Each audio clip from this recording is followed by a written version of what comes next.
windy. Nick's eating a rice cake with chocolate on it. We had a debate. I think that rice cakes are fucking disgusting. Your debate? Nice if you put chocolate on. Works with most things. We kind of have an agreement, but...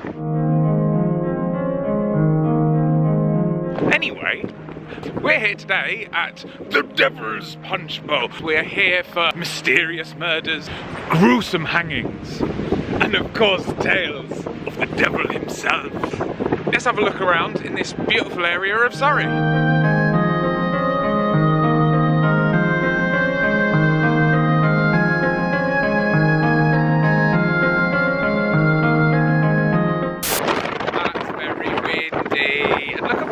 That's ridiculous. Turn this way. Look the other way.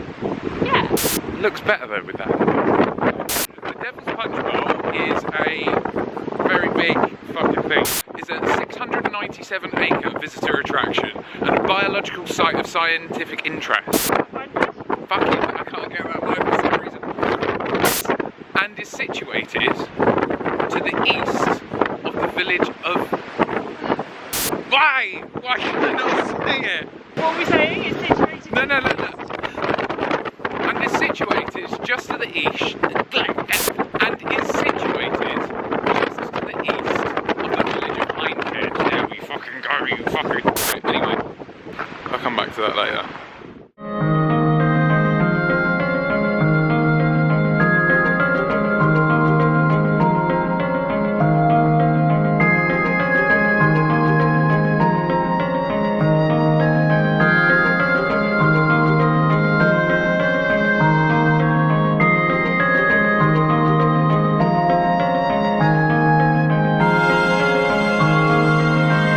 We now bring to you the sad tale of the unknown sailor. The unknown sailor was an anonymous sailor who locked his phone and couldn't see what he was trying to read.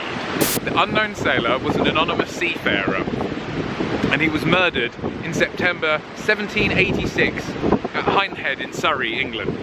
His murderers were hanged in chains on Gibbet Hill, Hindhead, the following year. The unknown sailor is first recorded as visiting the Red Lion in Thursley as he was walking back from London to join his ship at Portsmouth on the 24th of September 1786. There he met three other seafarers, James Marshall, Michael Casey and Edward Long John. He generously paid for their drinks and their food and was seen leaving for Hindhead with them. The three seafarers murdered him and stripped him of his clothes. The three then made their way down the London to Portsmouth Road, now the A3, and were arrested a few hours later to sell the murdered sailors' clothes at the Sun Inn in Rake. Not the Flying Bull in Rake, as some sources say that it is. The Hampshire Chronicle, dated the 2nd of October 1786, reads, "Sunday last, a shocking murder was committed by three sailors. On one of their companions, a seaman also. They nearly severed his head from his body, stripped him quite naked and threw him into a valley, where he was providently discovered soon after the preparation of the horrid crime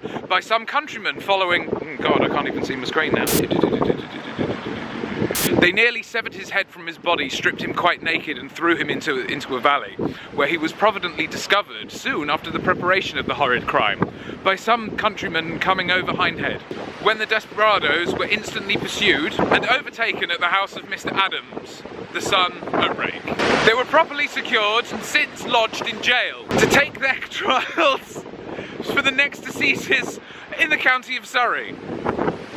And 6 months later, they were tried at Kingston, Assizes, and the wind has fucking destroyed this entire reed, so I'm going to carry on to another place.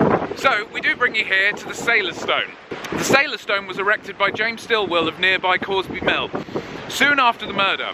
It was sited at the old coaching road from London to Portsmouth, close to the site of the murder.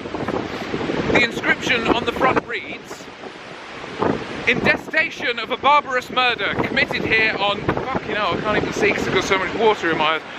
Right, what we're going to do... Behind me is the Celtic cross. Oh, you fucking... I've got it on my phone, just you wait.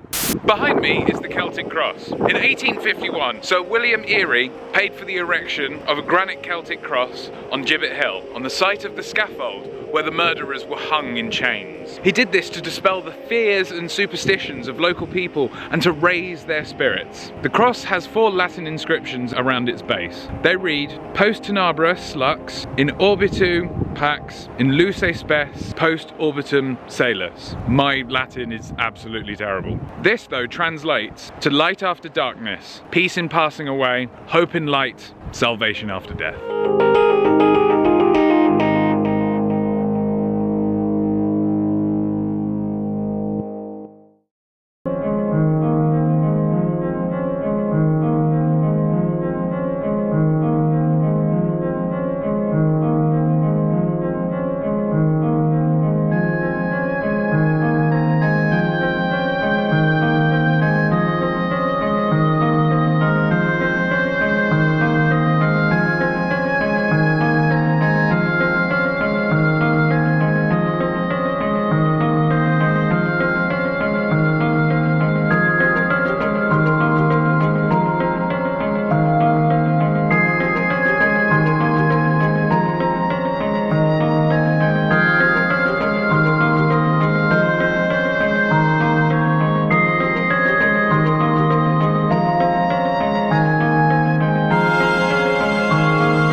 This